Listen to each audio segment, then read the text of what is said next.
Hi hello viewers, welcome to my channel Sama foods. ಇವತ್ತಿನ ವಿಡಿಯೋದಲ್ಲಿ ದಾವಣಗೆರೆ ಬೆಣ್ಣೆ ಮಸಾಲೆ ದೋಸೆನ ಶೇರ್ ಮಾಡ್ತಾ ಇದ್ದೀನಿ. ಪರ್ಫೆಕ್ಟ್ ಆಗಿರೋ ಅಳತೆನಲ್ಲಿ ಪರ್ಫೆಕ್ಟ್ ಆಗಿ ಹೋಟೆಲಲ್ಲಿ ಸಿಗುತ್ತಲ್ಲ ಅದೇ ಥರ ಮಸಾಲೆ ದೋಸೆ, ಆಲೂಗಡ್ಡೆ ಪಲ್ಯ, ಹಾಗೆ ಮಸಾಲೆ ದೋಸೆ ಮೇಲೆ ಹರಡುವಂಥ ಚಟ್ನಿ ಪುಡಿನೂ ಕೂಡ ಶೇರ್ ಮಾಡಿದ್ದೀನಿ. ತುಂಬ ಅಂದರೆ ತುಂಬ ಚೆನ್ನಾಗಿರುತ್ತೆ. ಮನೆ ಮಂದಿ ಎಲ್ಲ ತುಂಬ ಇಷ್ಟಪಡ್ತಾರೆ. ಮಿಸ್ ಮಾಡದೆ ಒಂದ್ಸಲ ಟ್ರೈ ಮಾಡಿ. ಮೊದಲಿಗೆ ದೋಸೆ ಬ್ಯಾಟರ್ನ ರೆಡಿ ಮಾಡ್ಕೊಳ್ಳೋದಕ್ಕೆ ಅಕ್ಕಿನ ನೆನೆಸಿಟ್ಕೊಳ್ಳೋಣ. ನಾನಿಲ್ಲಿ ರೇಷನ್ ಅಕ್ಕಿನ 2 ಕಪ್ ಆಗುವಷ್ಟು ತೊಗೊಂಡಿದ್ದೀನಿ. ರೇಷನ್ ಅಕ್ಕಿ ಇಲ್ಲ ಅಂದರೆ ಸೇಲಂ ಅಥವಾ ದೋಸೆ ಅಕ್ಕಿ ಅಂತ ಸಿಗುತ್ತಲ್ಲ ಅದನ್ನು ಕೂಡ ಬಳಸ್ಬೋದು. ಅದಾದ ನಂತರ ರೇಷನ್ ಅಕ್ಕಿ ಆಗಿರೋದ್ರಿಂದ ಇದನ್ನು ಚೆನ್ನಾಗಿ ತೊಳಿಬೇಕಾಗತ್ತೆ. ಹಾಗಾಗಿ 1 ಚಮಚ ಆಗುವಷ್ಟು ಕಲ್ಲುಪ್ಪನ್ನು ಸೇರಿಸಿ ಆನಂತರ ನೀರು ಹಾಕಿ 5ರಿಂದ 6 ಸಲ ಚೆನ್ನಾಗಿ ತೊಳಿತೀನಿ. ಈ ಥರ ಉಪ್ಪು ಹಾಕಿ ಅಕ್ಕಿನ ಚೆನ್ನಾಗಿ ಕಿವುಚಿ ತೊಳೆಯೋದ್ರಿಂದ ಅಕ್ಕಿ ತುಂಬ ಬೆಳ್ಳಗಾಗತ್ತೆ, ಅದರಲ್ಲಿರೋ ಡಸ್ಟ್ ಎಲ್ಲ ಹೋಗುತ್ತೆ. ಈಗ ನೋಡಿ 5ರಿಂದ 6 ಸಲ ಅಕ್ಕಿನ ಚೆನ್ನಾಗಿ ತೊಳೆದು ತಗೊಂಡಿದ್ದೀನಿ.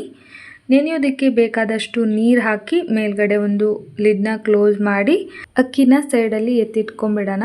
ಇದಾದ ನಂತರ ಉದ್ದಿನಬೇಳೆ ನೆನೆಸಿಟ್ಕೊಳ್ಳೋದಕ್ಕೆ ಒಂದು ಬೌಲ್ನ ತೊಗೊಂಡಿದ್ದೀನಿ. ಇದಕ್ಕೆ ಅರ್ಧ ಕಪ್ ಆಗುವಷ್ಟು ಉದ್ದಿನಬೇಳೆನ ತಗೊಂಡಿದ್ದೀನಿ. 1 ಚಮಚ ಆಗುವಷ್ಟು ಮೆಂತ್ಯ ಕಾಳು ಹಾಕೋದ್ರಿಂದ ದೋಸೆಗೆ ಒಳ್ಳೆ ಟೇಸ್ಟು ಮತ್ತು ಕಲರ್ ಬರುತ್ತೆ. ಉದ್ದಿನಬೇಳೆನ 1-2 ಸಲ ಚೆನ್ನಾಗಿ ತೊಳೆದು ಅದು ನೆನೆಯೋದಕ್ಕೆ ಬೇಕಾದಷ್ಟು ನೀರನ್ನು ಸೇರಿಸಿ ನೆನೆಯೋದಕ್ಕೆ ಇಟ್ಬಿಡ್ತೀನಿ. ಅಕ್ಕಿ ಮತ್ತು ಉದ್ದಿನಬೇಳೆ ಒಂದು 4 ಗಂಟೆ ಆದರೂ ಚೆನ್ನಾಗಿ ನೆನೆಬೇಕು. ಈಗ ನೋಡಿ ಬೆಳಿಗ್ಗೆ 10 ಗಂಟೆ ಸುಮಾರಿಗೆ ನೆನೆಸಿಟ್ಟಿದ್ದೆ. ಈಗ ಮಧ್ಯಾಹ್ನ 2ರಿಂದ 2:30 ಟೈಮ್ ಆಗಿದೆ. ಈಗ ಅಕ್ಕಿ ನೋಡಿ ಚೆನ್ನಾಗಿ ನೆಂದಿದೆ. ಉದ್ದಿನಬೇಳೆ ಹಾಗೇ ಇರಲಿ, ಅದನ್ನು ಸೈಡ್ಗೆ ಎತ್ತಿಟ್ಕೊಂಬಿಡಿ. ಅಕ್ಕಿ ನೋಡಿ ಈ ಥರ ಚೆನ್ನಾಗಿ ನೆನೆಬೇಕು. ಅಕ್ಕಿ ಚೆನ್ನಾಗಿ ನೆನೆದ್ರೆ ಮಾತ್ರ ದೋಸೆ ಸಾಫ್ಟಾಗಿ ಗರಿಗರಿಯಾಗಿ ಚೆನ್ನಾಗಿ ಬರುತ್ತೆ. ಈಗ ಅಕ್ಕಿಲಿರೋ ಎಲ್ಲ ನೀರನ್ನು ಬಸ್ದು ಚೆಲ್ಬಿಟ್ಟಿದ್ದೀನಿ, ಅದು ಬೇಕಾಗೋದಿಲ್ಲ.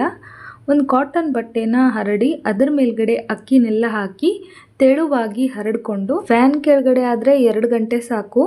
ಹಾಗೆ ನಾವು ಡ್ರೈ ಮಾಡ್ಕೊಳ್ತೀವಿ ಅಂದರೆ 2:30ರಿಂದ 3 ಗಂಟೆ ಆದರೂ ಬೇಕಾಗುತ್ತೆ. ಈಗ ಇದನ್ನು ಹರಡಿದ್ದಾಗಿದೆ. ಇದು ಸ್ವಲ್ಪ ಹೊತ್ತು ಡ್ರೈ ಆಗಲಿ. ಈಗ ನೋಡಿ ಸಂಜೆ 5ರಿಂದ 5:30 ಟೈಮ್ಗೆ ನಾನು ಇದನ್ನು ನಿಮಗೆ ತೋರಿಸ್ತಾ ಇದ್ದೀನಿ. ಅಕ್ಕಿ ಇಷ್ಟು ಡ್ರೈ ಆದರೆ ಸಾಕು.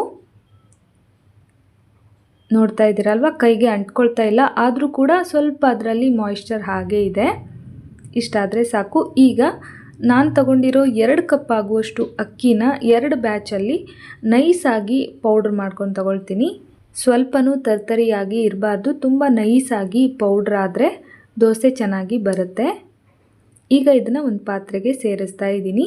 ಇದೇ ಥರ ಇನ್ನೊಂದು ಸ್ವಲ್ಪ ಅಕ್ಕಿ ಉಳಿದಿತ್ತಲ್ಲ ಅದನ್ನು ಕೂಡ ಮಿಕ್ಸಿ ಜಾರ್ಗೆ ಸೇರಿಸಿ ನೈಸಾಗಿ ಪೌಡ್ರ್ ಮಾಡಿಕೊಂಡು ಅದನ್ನು ಕೂಡ ಪಾತ್ರೆಗೆ ಸೇರಿಸಿದ್ದೀನಿ. ಈಗ ಇದಕ್ಕೆ 2 ಚಮಚ ಆಗುವಷ್ಟು ಮೈದಾ ಹಿಟ್ಟನ್ನು ಸೇರಿಸ್ತಾ ಇದ್ದೀನಿ. ಇದ್ರ ಬದಲು ಗೋಧಿ ಹಿಟ್ಟನ್ನು ಕೂಡ ಬಳಸ್ಬೋದು, ಆದರೆ ನಾನಿಲ್ಲಿ ಹೋಟೆಲಲ್ಲಿ ಹೇಗೆ ಮಾಡ್ತಾರೋ ಅದೇ ಥರ ತೋರಿಸ್ತಾ ಇದ್ದೀನಿ. ನಂತರ ಅರ್ಧ ಚಮಚ ಆಗುವಷ್ಟು ಉಪ್ಪನ್ನು ಸೇರಿಸ್ತಾ ಇದ್ದೀನಿ. ಇದು ಹುಳಿ ಬರೋದಕ್ಕೆ ಮಾತ್ರ. ಬೆಳಿಗ್ಗೆ ಹೊತ್ತಿಗೆ ನಾವು ಮತ್ತೆ ಸ್ವಲ್ಪ ಉಪ್ಪನ್ನು ಹಾಕಿ ಸರಿ ಮಾಡ್ಕೋಬೇಕಾಗತ್ತೆ. ಇದೆಲ್ಲನೂ ನೀಟಾಗಿ ಹೊಂದ್ಕೊಳ್ಳೋ ಥರ ಮಿಕ್ಸ್ ಮಾಡಿ ಇದನ್ನು ಸೈಡ್ಗೆ ಎತ್ತಿಟ್ಕೊಂಡ್ಬಿಡೋಣ. ಈಗ ಉದ್ದಿನಬೇಳೆನ ನೆನೆಸಿಟ್ಕೊಂಡಿದ್ವಲ್ಲ, ಉದ್ದಿನಬೇಳೆ ಮತ್ತು ಮೆಂತ್ಯ ಕೂಡ ಚೆನ್ನಾಗಿ ನೆಂದಿದೆ. ಈ ಉದ್ದಿನಬೇಳೆ ಮತ್ತು ಮೆಂತ್ಯದ ಜೊತೆಗೆ ಇನ್ನೊಂದು ಪದಾರ್ಥನ ನಾವಿಲ್ಲಿ ಸೇರಿಸ್ಬೇಕಾಗತ್ತೆ. ಇದು ತುಂಬ ಇಂಪಾರ್ಟೆಂಟು. ಅದೇನೆಂದರೆ 1 ಕಪ್ ಆಗುವಷ್ಟು ಮಂಡಕ್ಕಿನ ತಗೊಂಡಿದ್ದೀನಿ. ಈ ಸಪ್ಪೆ ಮಂಡಕ್ಕಿ ಬರುತ್ತಲ್ಲ ಅದು. ಈ ಮಂಡಕ್ಕಿನ ಸೇರಿಸೋದ್ರಿಂದ ದೋಸೆ ಸಾಫ್ಟಾಗಿ ಚೆನ್ನಾಗಿ ಬರುತ್ತೆ. ಮಂಡಕ್ಕಿ ಹಾಕದೆ ಹೋದರೆ ದಾವಣಗೆರೆ ಬೆಣ್ಣೆ ದೋಸೆ ಮಾಡೋಕ್ಕೆ ಆಗೋದಿಲ್ಲ. ಇದೊಂಥರ ಸೀಕ್ರೆಟ್ ಅಥವಾ ಇಂಪಾರ್ಟೆಂಟ್ ಇಂಗ್ರೀಡಿಯೆಂಟ್ ಅಂತಲೇ ಹೇಳ್ಬೋದು. ನಂತರ ಇದಕ್ಕೆ ಉದ್ದಿನಬೇಳೆ ಮತ್ತು ಮೆಂತ್ಯನೂ ಕೂಡ ಸೇರಿಸ್ತಾ ಇದ್ದೀನಿ. ಈಗ ವಾತಾವರಣ ಸ್ವಲ್ಪ ತಣ್ಣಗಿರೋದ್ರಿಂದ ರುಬ್ಕೊಳ್ಳೋದಕ್ಕೆ ನೆನೆಸಿಟ್ಕೊಂಡಿರೋ ನೀರನ್ನು ಸ್ವಲ್ಪ ಹಾಕ್ಕೊಳ್ತಾ ಇದ್ದೀನಿ. ಬೇಸಿಗೆ ಕಾಲದಲ್ಲಾದರೆ ಹಾಕೋಬೇಡಿ, ತುಂಬ ಹುಳಿ ಬಂದುಬಿಡುತ್ತೆ. ಈಗ ನೋಡಿ ಇದನ್ನು ನೈಸಾಗಿ ಗ್ರೈಂಡ್ ಮಾಡ್ಕೊಂಡು ಬಂದಿದ್ದೀನಿ.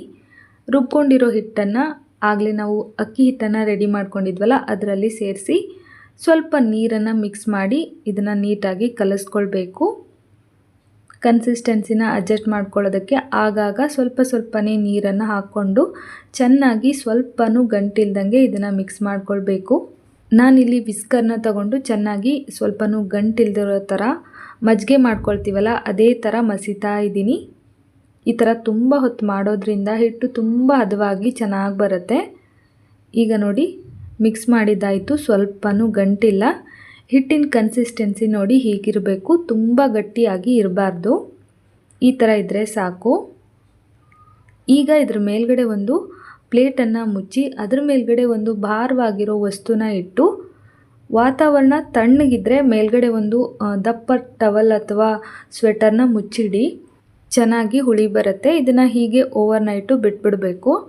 ಈಗ ನೋಡಿ ಬೆಳಿಗ್ಗೆ ಹೊತ್ತು ತೋರಿಸ್ತಾ ಇದ್ದೀನಿ, ಎಷ್ಟು ಚೆನ್ನಾಗಿ ಹುಳಿ ಬಂದಿರುತ್ತೆ ಅಂದರೆ ಪರ್ಫೆಕ್ಟಾಗಿ ಹಿಟ್ಟು ರೆಡಿಯಾಗಿರುತ್ತೆ. ನೋಡಿ ಎಷ್ಟೊಂದು ಚೆನ್ನಾಗಾಗಿದೆ ಅಲ್ವಾ, ಫ್ಲಫಿಯಾಗಿ ಬರುತ್ತೆ ದೋಸೆ.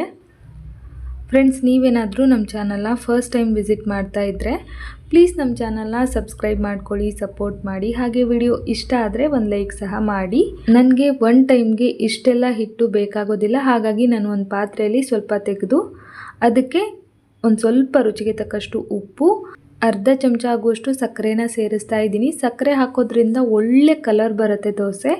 ಹಾಗೆ ಇದಕ್ಕೆ ಒಂದು ಸ್ವಲ್ಪ ನೀರು ಹಾಕಿ ನೀಟಾಗಿ ಮಿಕ್ಸ್ ಮಾಡ್ಕೊಳ್ತಾ ಇದ್ದೀನಿ. ಉಪ್ಪನ್ನು ಮುಂಚೆನೂ ಕೂಡ ಆ್ಯಡ್ ಮಾಡಿದ್ವಿ, ಸೊ ನೋಡಿಕೊಂಡು ಉಪ್ಪನ್ನು ಸೇರಿಸಿ ನೀಟಾಗಿ ಮಿಕ್ಸ್ ಮಾಡ್ಕೊಳ್ಳಿ. ಈ ಥರ ಮಿಕ್ಸ್ ಮಾಡಿದ್ದಾದರೆ ದೋಸೆ ಬ್ಯಾಟರು ರೆಡಿ ಆಯಿತು. ಇದಕ್ಕೆ ಬೇಕಾಗಿರೋ ಚಟ್ನಿ ಪುಡಿ, ಚಟ್ನಿ ಹಾಗೆ ಪಲ್ಯನ ರೆಡಿ ಮಾಡ್ಕೊಳ್ಳೋಣ. ನಾನಿಲ್ಲಿ ಒಂದು ಪಾತ್ರೆನ ಇಟ್ಕೊಂಡು ಇದಕ್ಕೆ 1.5 ಗ್ಲಾಸ್ ಆಗುವಷ್ಟು ನೀರನ್ನು ಸೇರಿಸ್ತಾ ಇದ್ದೀನಿ. ಆನಂತರ 1.5 ಚಮಚ ಆಗುವಷ್ಟು ಕಲ್ಲುಪ್ಪನ್ನು ಸೇರಿಸ್ತಾ ಇದ್ದೀನಿ. ಉಪ್ಪು ಸ್ವಲ್ಪ ಜಾಸ್ತಿ ಆದರೂ ಏನೂ ತೊಂದರೆ ಇಲ್ಲ. ಚೆನ್ನಾಗಿ ನೀರು ಕುದಿಯೋವಾಗ 2 ಈರುಳ್ಳಿನ ತೆಳ್ಳಗೆ ಉದ್ದಕ್ಕೆ ಕಟ್ ಮಾಡಿಕೊಂಡು ಸೇರಿಸಿ ಇದನ್ನು ಒಂದು 3 ನಿಮಿಷ ಚೆನ್ನಾಗಿ ಕುದಿಸ್ಕೊಳ್ಬೇಕು. ಒಂದು ಪಿಂಚ್ ಆಗುವಷ್ಟು ಅರಿಶಿನದ ಪುಡಿನ ಸೇರಿಸ್ತಾ ಇದ್ದೀನಿ. ಇದರಿಂದ ಈರುಳ್ಳಿಗೆ ಒಂದು ಒಳ್ಳೆ ಕಲರ್ ಬರುತ್ತೆ. ಹೋಟೆಲಲ್ಲಿ ಹಾಕೋದಿಲ್ಲ, ನಾನು ಹಾಕ್ತೀನಿ, ನನಗಿದು ತುಂಬ ಇಷ್ಟ ಆಗುತ್ತೆ. ಈಗ ಚೆನ್ನಾಗಿ ಈರುಳ್ಳಿನ ಬೇಯಿಸ್ಕೊಂಡಾದ ನಂತರ ಅದನ್ನ ಒಂದು ಪ್ಲೇಟ್ಗೆ ತೆಗೆದು ಸೈಡಲ್ಲಿ ಎತ್ತಿಟ್ಕೊಳ್ತೀನಿ. ನಂತರ ಚಟ್ನಿ ಮಾಡೋದಕ್ಕೆ 4 ಇಂಗ್ರೀಡಿಯೆಂಟ್ಸು ಸಾಕು.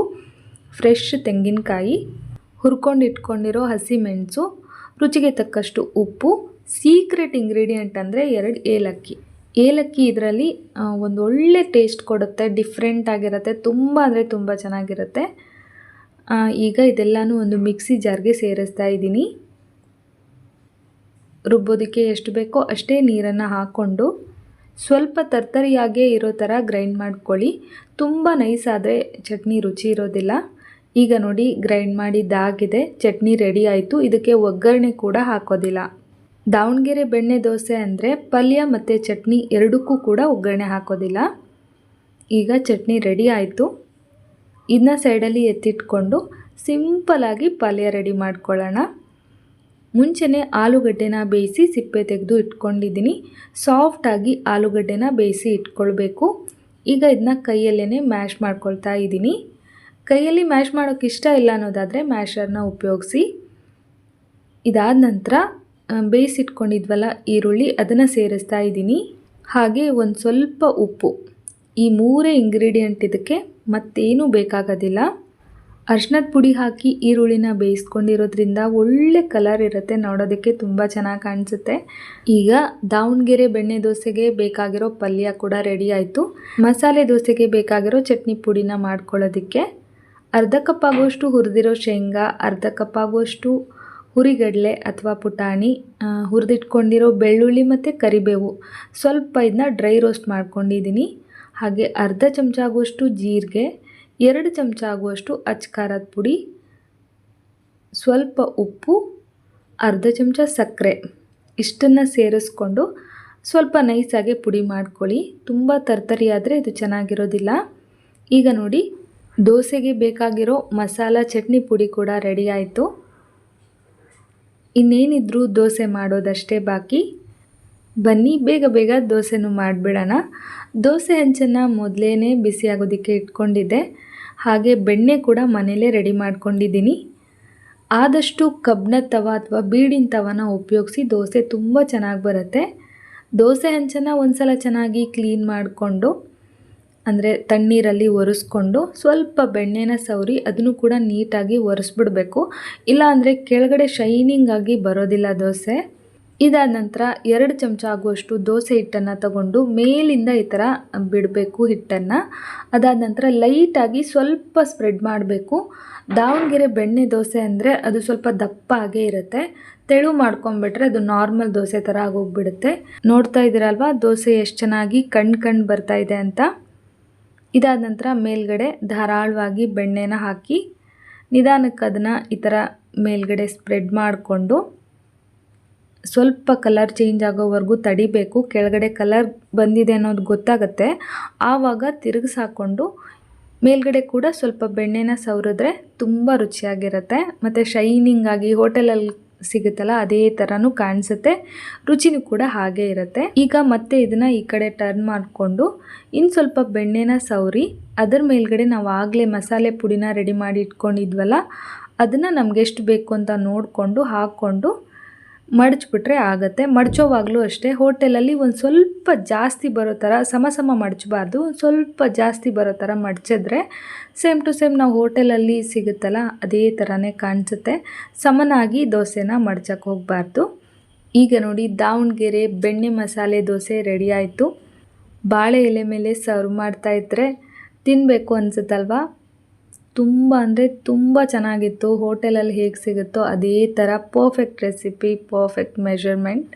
ನೋಡಿದ್ರಿ ಅಲ್ವಾ ದಾವಣಗೆರೆ ಬೆಣ್ಣೆ ಮಸಾಲೆ ದೋಸೆ ಮಾಡೋದು ಎಷ್ಟು ಈಸಿ ಅಂತ. ಐ ಹೋಪ್ ಇವತ್ತಿನ ಈ ವಿಡಿಯೋ ನಿಮ್ಮೆಲ್ಲರಿಗೂ ತುಂಬಾ ಇಷ್ಟ ಆಯಿತು ಅಂದ್ಕೊಳ್ತೀನಿ. ಇಷ್ಟ ಆಗಿದ್ರೆ ಗೊತ್ತಲ್ಲ ಒಂದು ಲೈಕ್ ಮಾಡೋದನ್ನು ಮರಿಬೇಡಿ. ಮುಂದಿನ ವಿಡಿಯೋದಲ್ಲಿ ಮತ್ತೊಂದು ಹೊಸ ರೆಸಿಪಿ ಜೊತೆಗೆ ಮತ್ತೆ ಸಿಗ್ತೀನಿ. ಅಲ್ಲಿವರೆಗೂ ಕಾಯ್ತಾ ಇರಿ. Bye friends, thank you.